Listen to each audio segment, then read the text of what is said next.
এক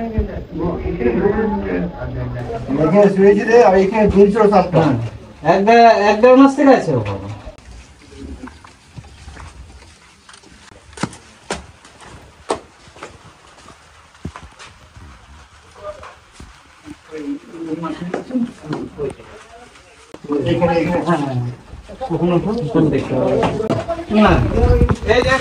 এই জায়গায় ছিল ঠিক আছে দুধ ছিল আমি এখানে শুয়েছিলাম হ্যাঁ এক দেড় মাস থেকে আছে এক দেড় মাস তুমি আর বল না না ঠাকুর ওই রেখে আরো কিছু করা নাই তো বেরিয়ে যাবে কিছু করে না এবার ধরো শুয়ে আছে টক করে পড়ে গেল তখন তো সে কামড়াবে না সে তো কামড়াবে সাপ এমনি কামড় দেবে না তাহলে গায়ে পড়ে গেল তুমি হয়তো হাত দিয়ে দিলে তখন কামড়ে দেবে কাল জিনিসকে কখনো এখানে রাখতে নেই দেখতে পেলে বের করে দাও হ্যাঁ বিশ্বাস আছে সেটাকে মারবে না কিন্তু বের করবে বাইরে থেকে বিয়ে করে বাড়ির মধ্যে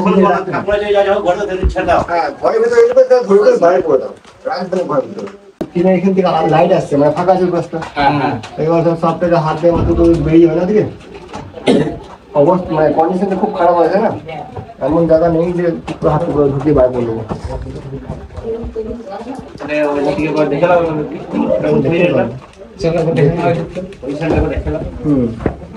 ধরতে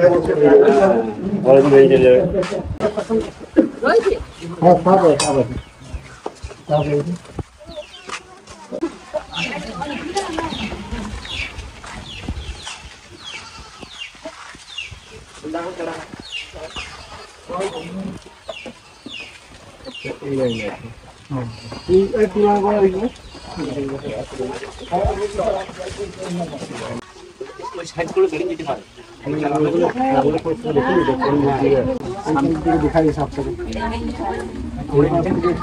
दिखाई से वही बात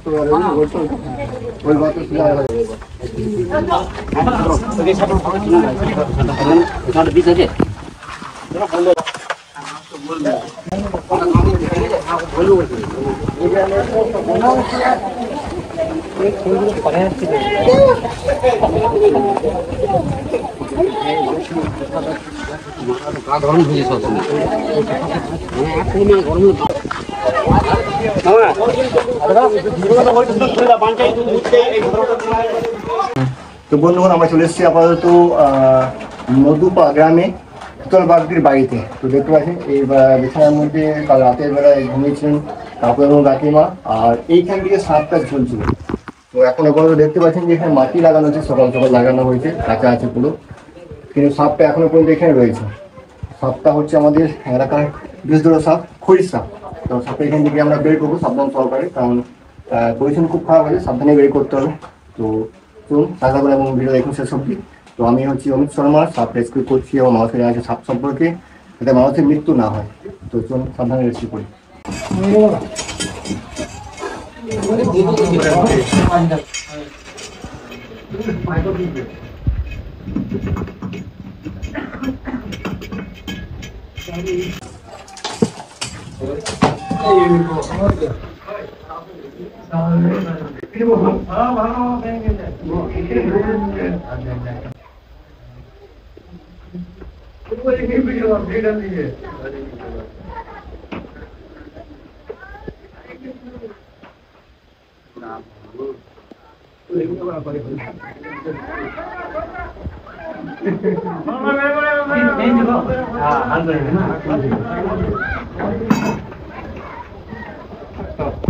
করেছে বলে বেরোতে পারছি না।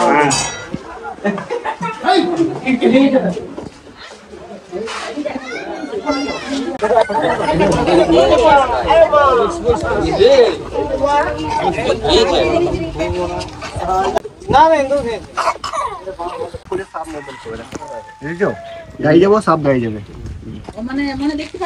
না, সাপ স্থির বস্তু দেখতে পায় না, যা দাঁড়িয়ে থাকে তা দেখতে পায় না। শান্ত হয়ে গেলে সাপও শান্ত হয়ে যাবে, মুভমেন্ট করে দেবে দাঁড়িয়ে যাবে। ওই জন্য মনে রাখবে, সাপ দেখতে পেলে চুপচাপ দাঁড়িয়ে যাবে, সাপ বেরিয়ে যাবে। সাপের সামনে বেশি দৌড়াদৌড়ি করবে, সাপ কিন্তু কামড়ে দেবে। আর সাপকে কখনো এইভাবে ঘরের ভিতরে রাখবে না, দেখতে পেলে সঙ্গে সঙ্গে সেটা বের করার চেষ্টা করবে। কি সাপ বলে তাই না? দেখো এটা ভালো নাম হচ্ছে গোখরো, খুবই স্পেশাল সাপ এটা, কোবরা। তো যাই হোক আমাদের এলাকাতে দুটি কোবরা সাপ রয়েছে, একটা হচ্ছে এই যে মাথার উপর কেমন চিহ্ন আছে, দেখো গরু খুঁড়ের মতো বা ইউয়া সেটির বা বলতে হবে চশমা ডাকির মতো অনেক রকম চিহ্ন, এটা বুঝছো? তখন চিহ্ন দেখা হয়। আর একটা হয় গোল আকার, এই যে কালো কালারের হয়, তাই না? পদ্ম ওটাকে বলা হয় কেউটে। একটা গোখরো একটা কেউটে, এই দুটো কোবরাই আপাতত আমাদের এলাকায় দেখতে পাই, আর কোনো সবচেয়ে।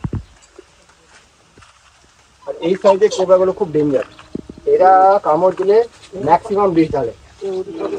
বড়রা কি হয় একটু কম সম করে, কিন্তু এরা একদম বিষ ঢালবে, এরা খুব মানে ডেঞ্জার। যাই হোক এই গ্রামে প্রথমবার এসেছি, আমাকে ফোন করেছে কি যেন অজয় বাবি না, তাই তো? অজয় বাবি, যাই হোক নাম্বার হয়তো ও রেখেছি বা নাম্বার হয়তো পেয়েছে, সবাই রাখবে নাম্বার, দিন হোক রাত হোক ফোন করবে আসবে। মনে সাপের কামড়ে ম্যাক্সিমাম লোক মারা যাচ্ছে, আমি চেষ্টা করছি না মানুষের মৃত্যু না হয়ে যাবে।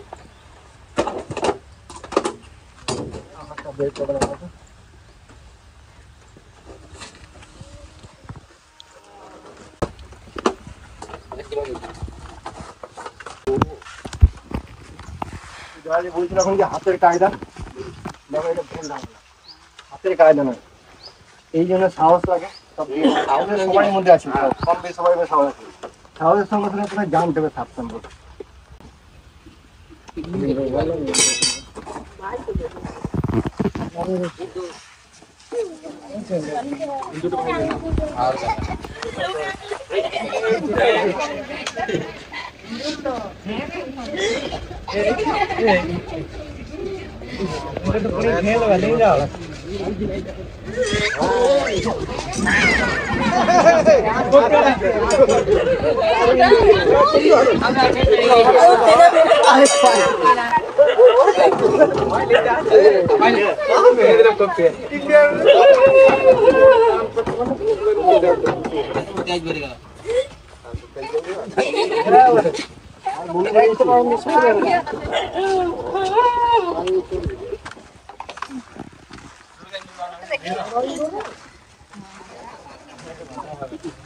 ভালো হইলে ইন্দুরটা তো গালা ভর্তি গে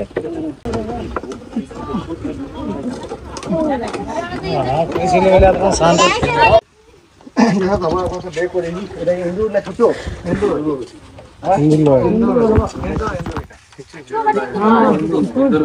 ইন্দুর,